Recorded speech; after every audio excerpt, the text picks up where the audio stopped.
Аз мисля да започна с така едни мъдри думи, за това ще дам микрофона на Краси.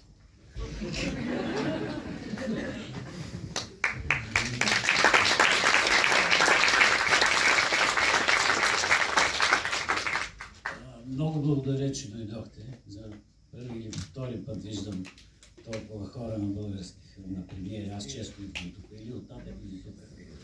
Но това е третия път, за който гледам филма и става все по-хубаво. На мен все повече ми харесва, защото ми открива всеки път все по-различни неща, защото така или иначе аз влязах малко експромт в филма, тъй като в моята мъничка роля тогава беше определен Иван Бърнев, но трябваше да го заместя много бързо и така нататък. Как да е? Но съм благодарен, че се докоснем до непознатата все още българска история, особено за Бенковски, Захари Стоянов и за много други. Браво!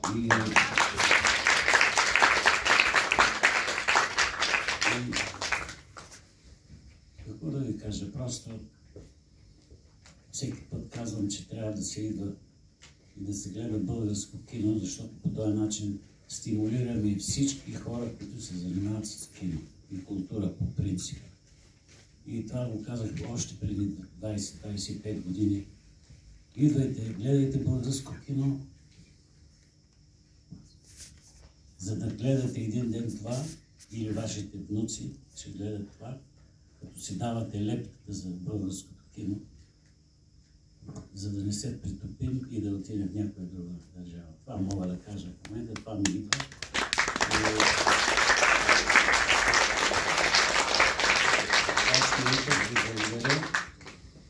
И аз за първи път гледах тия двама млади души актьори, които имат за мен голямо бъдеще в европейското кино. Аз имам опит и усет за тия неща, знам какво говоря и го казвам безотговорно, на пръв поглед, но следете им развитието. Това е, което мога да кажа аз. Благодаря.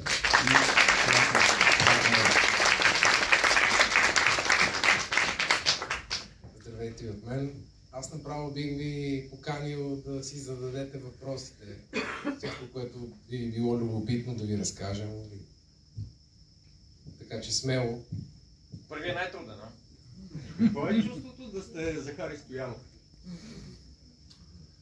Отговорно е, защото знаете, историческите личности, голяма отговорност, хората гледат под лупа, дали приличаш, дали наистина е бил такъв Захари Стоянов, как ще го пресъздадеш и така нататък, и така нататък. Така че на първо място е отговорно, иначе вече като част от снимачния процес, работата по филма беше изключително голямо удоволствие. Да се срещна с професор Георги Дилгеров и с всички останали колеги, с Краси, тук са дълъг списъка за изброяване. Всички останали. Всъщност искам да добавя, че благодарение на този филм аз се запознах много подробно с записки по българските въстания, с други произведения на Захари Стоянов, които горещо препоръчвам на всички вас, сигурно сте ги чели, но според мен те трябва и да се препрочитат или който не ги чел да ги чете. Особено днес, мисля, че са много важни неща можем да открием там. Да, актуални, за съжаление. Кое беше най-голямото предизвикателство? Съответно, питам всички актьори и влизането в тези роли. Първо, че това е време, исторически период, отдалечен от нас, въпреки че сме учили нещо в училище. Информация, няма много информация, спекулира се с фактите, така че е предизвикателство да се потопиш в това, да постигнеш някаква автентичност на образа, някаква истинност. Това е за мен най-голямото предизвикателство и другите да кажат. Определено го постигнахте. Да.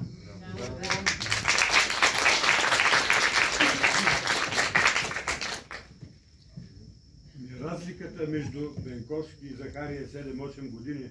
Между вас колко е? На външен вид толкова, иначе сме на най-съща година.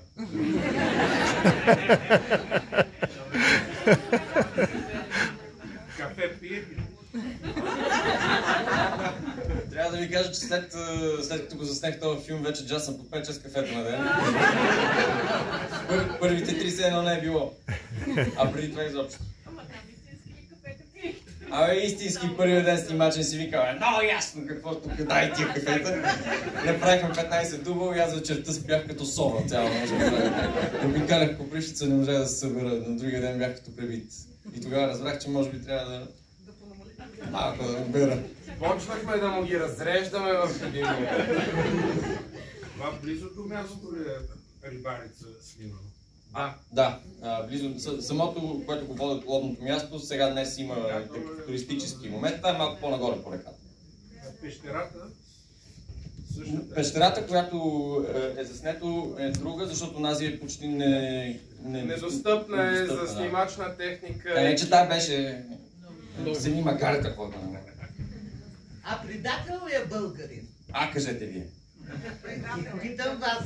Ами не мога... Аз имам свое виждане. Кажете вие. Аз ще си позволя думите на Георги Дилгеров да повторя, доколкото мога. Понеже на него му задават този въпрос постоянно, тук по край филма, и той казва следното. Предател е роба. Човека с робско мислене, този, който прислужва и на старата власт, на турската, на новата българска, на по-новата българска, роба е предател. Свободният човек, хората като Бенковски, като Захари, Левски, Ботев и така нататък, да не ги изреждаме, те не са и няма как да бъдат предател. Свободният човек не може да бъде предател. Затова да казваме, че българина е предател. Нали, Захари Стоянов го казва в края на филма най-добре. Там е имало... Аз само искам да допълня. По принцип на Захари Стоянов една цяла около 20 на страници по време на комунистическо е иззета. Особено там има една случка, където се разгромяват четата и има една сцена в Конака, където идва един, предава четата някой от тях и те пленяват Захари и още един мисля. И той отива, вика, ами що не сте го вързали? Вика, какво да го вържим? Той едва ходи, той ще умре всеки момент за Захари Стоянов, ставаше дума. И той казва, нямаме букаи, нямаме синжири. И той отишъл българин, отишъл в края на селото, намерил букаи и казва, ето ви букаи, да го вържи. Това го разказва самия Захари Стоянов. Но после сложиха тази глава в книгата. Аз не съм вече след като се сложили, защото това беше доста отдавна, но има по принцип, с това сме известни, като че има дори една книжка предателствата в българската история. Там има и за Ботев, и за Левски, и за много. Това исках само тая скоба да кажа. Дали се търси някакъв ефект за разликата във външния вид на Бенковски действителност? Защото аз съм учила в училище Георги Бенковски, беше един рус с букли, с сини очи.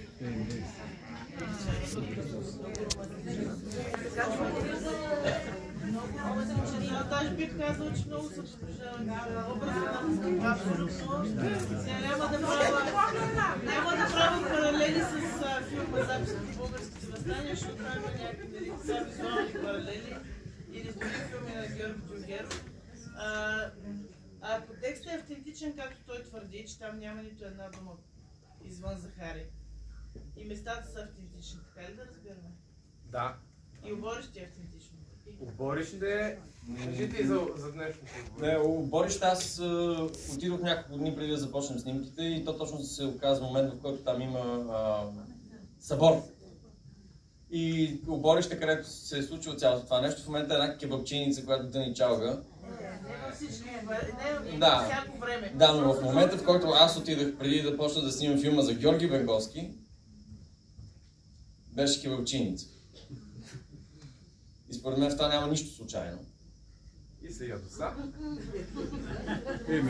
И цялата литературичка има и време и места, в които може да разпускаме, нали? И свещението понякога става по-правно, така че... Въпрос ли е? Не, просто коментирам, че може би такъв момент си попадна. Абсолютно да, и според мен няма нищо случайно в това, че попадна в такъв момент. Също така, нали, извън записките, някакви други неща, които четох, има някакви версии, че той е казал, че иска да говори, след това се е започнало едно всенародно веселие и пак една кебапчийница се е почнала и тогава с хора и с такова. И този човек е стоял 2 дни на едно дърво, без да говори с никого, докато изчака цялото нещо да приключи и накрая е станал и е започнал да говори това, което е написал Захари. Реалността е нещо, което го зарежда според мен. Защото и с темата по-рано за Робо, която говорихме, а като върнем назад историята, може би повече хора, които ни гласуват бюджетите, също трябва да се върнат назад. Повечето хора, които се занимават с революционна или с културна дейност в България, са образовани хора и културни хора. Повечето хора, които са предателите, са, дето казах, и малко роботи. Може би културата не е чак толкова маловажно, колкото е смятано на днешно време и може би по друг начин може да си празнуваме националните герои, местата, където са се случили исторически неща, нали, освен Дайчовото и това. Не го отричам, но има и нещо повече. Ние сме, според мен, като народ го носим това и сме над кебабчетата и чалата. А за външната... Аз ваш почитател, ваш личен на Пламен Димов. Чули? Следа кариерата от много отдавна. Обаче не ми отговорихте на въпроса. Да, извинявайте, аз се отплеснах. Аз му зададах въпроса на професор Люгеров и той каза, моето момче изобщо не се занимава с глупости. Защото ние не правим историческа възстановка, нали, това да е там човека на пиедестала горе. Ние се занимаваме с проблема на този човек, както нашата работа като хора, които се занимават с тази професия, е да преведем, защото във всеки от нас има различни паралели на един проблем. И нашата работа, нали, като актьори, да открием къде на този човек, кое го пали и защо той е такъв, кое го движи.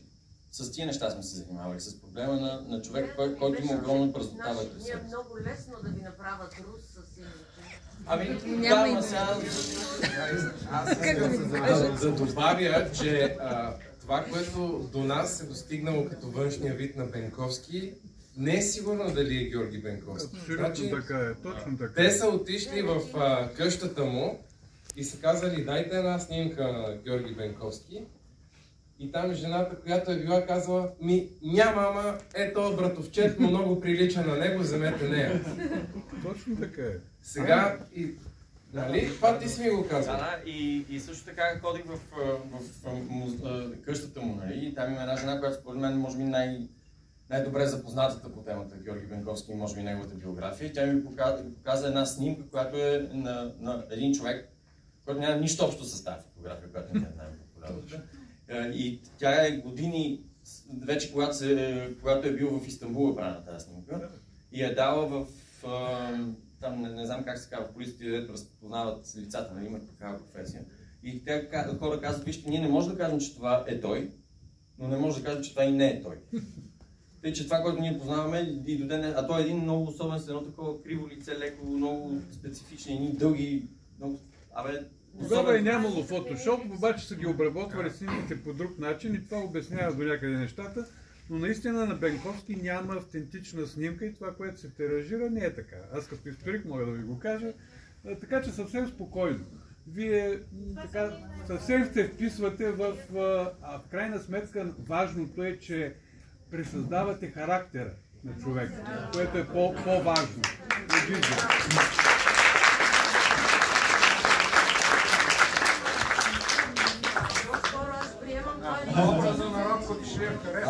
Аз като не историк ще ви кажа нещо просто. Да.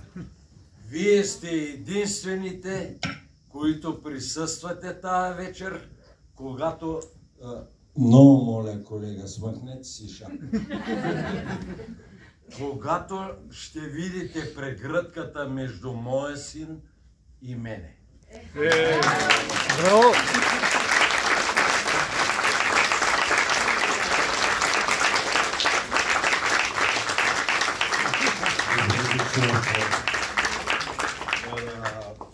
Знаменита работа е свършил този човек. Този човек. Адмирация.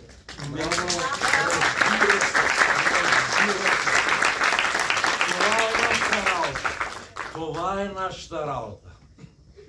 Да се докосваме до вас. Гледайте ни отново и по-нататък. С него имаме много какво да ви кажем.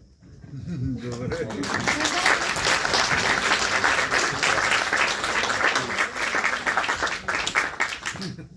По време на снимките, кой беше най-силният за всеки един от вас момент, който всеки сам си го усети?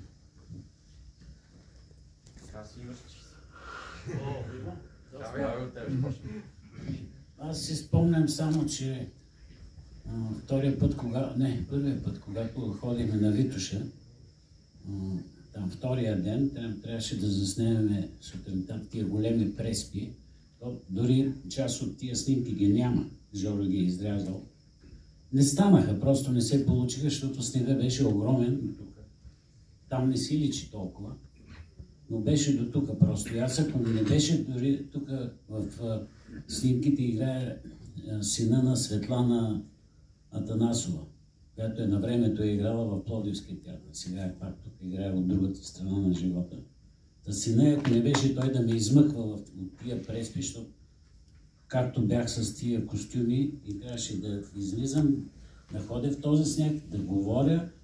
Това свърши, след което трябваше да тръгнем от Витоша.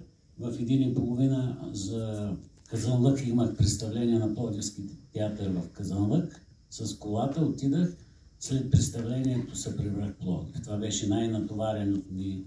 Така и си го спомням, но не че се оплаквам, но така останало ме е много твърдо и дълбоко все още в съзнанието. Това мога да кажа за тия снимки. Благодаря. Само да кажем и ние някакви моменти. То въпросът беше какъв беше най-трудният. Най-силният като емоция. Моя най-силен като емоция, те може би са два. Той е малко извън снимките, но е в снимачния период. В началото Захари язди на един сив кон. Така и това е в Рибарица. Трябваше да се запознаем с конете. Няколко дни предварително. И отидохме на една конна база и ни дадоха коне. Казаха, ако някой от вас играе главна роля, да му дадем, тук има един черен, висок, як кон. И те другите, той, нали аз, демек. Дайте му го на него този кон и ми го дадоха. И се оказа, че бил много кротък кон, всеки ден го яздили, хора дет никога не са яздили, няма никакви проблеми. Викам, добре, и тръгваме, този кон е свикнал да се движи в група с другите коне. Обаче Захари Стоянов трябва да язди отделно от другите, значи аз с този кон трябва да яздя отделно от другите коне. И тръгвам с този кон отделно. Нали, то беше дълга и широка. В един момент се справих и в един момент този кон, като си дигна главата и като му изпуснах юздите и като се затича в пълен галоп, карер даже, което казват някой, се хванах за врата му с две ръце и ми минават, викам, сега се пребих, претрепах, нито снимки, нито семейство, край. Където спре, държа се за врата му и не се пускам. И той стигна до другите коне и спря.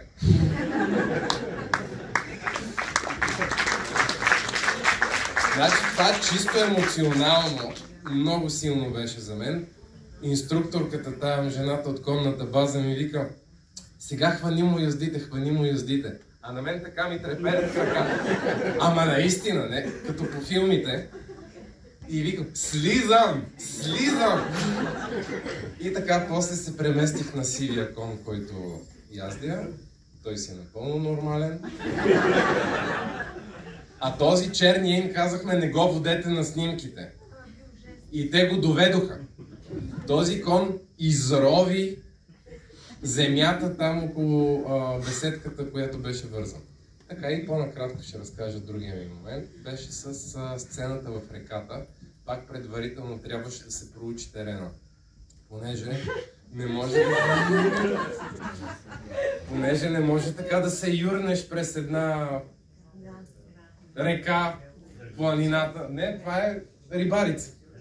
Да. Камъните се хлъзгат, водата ти носи краката, ти си облечен с потури, с навуща, с цървулите ти се пълнят с вода, с петката дрехите се мокрят и така. Имах си един ден разучаване на реката. Как да се стъпва, къде да се стъпва, как да се скача надолу с главата и така нататък. И така нататък. Това също така беше момент с по-висок адреналин. Сега да ви кажа нещо за Иван. Той е човек, който въобще това с адреналина, моля ви се. Професора, кога пускат язовира? Те ни пускат язовира, за да се напълни реката. Пускат язовира, дойде водата и Иван пак! И това нещо го направи, аз да разуча, го направи на няколко пъти и после професора, моля ви се, още един. Значи този човек после първо на конете, нали? На конете ние ходихме да се учим на езда, той се научи да се качва на коня отпред, отзад, отстрани в движение. Мисля, че тук един черен кон не мога да го прави. Тъй че това... Иване, къде си? Той на едно дърво, нали? За такъв човек си мога. Тъй че тия неща са адреналини. Аз се замислих за въпрос за най-труден и за най-емоционален беше. Аз не мога да Синен. Бяхме вече, мен беше от последните снимачни дни и тук накрая си епизодчето, където нали, вървим двамата с дядо Върно напред, а той Захари отзад вика чакайте. Стига, нали, преди да стигнем до реката. И си спомням, аз завърших професор Ивайло Христов, който играе...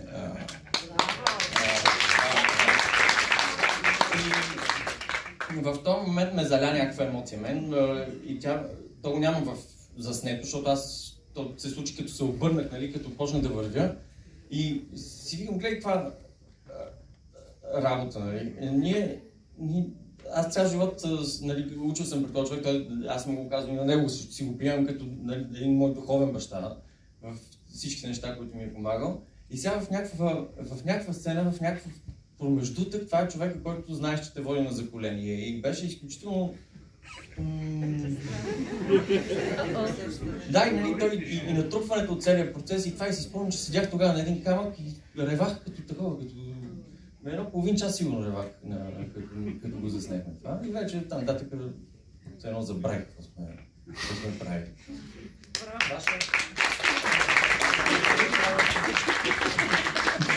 Много ви благодаря. Малко ни притиска времето, така че даваме шанс за един последен въпрос с бързи отговори. Предполагам, отвън може да им отделите също време на хората, за които много благодаря и аз за присъствието. Ако някой може да се осмели с въпрос. Айде последен. Последен беше питката, която ме...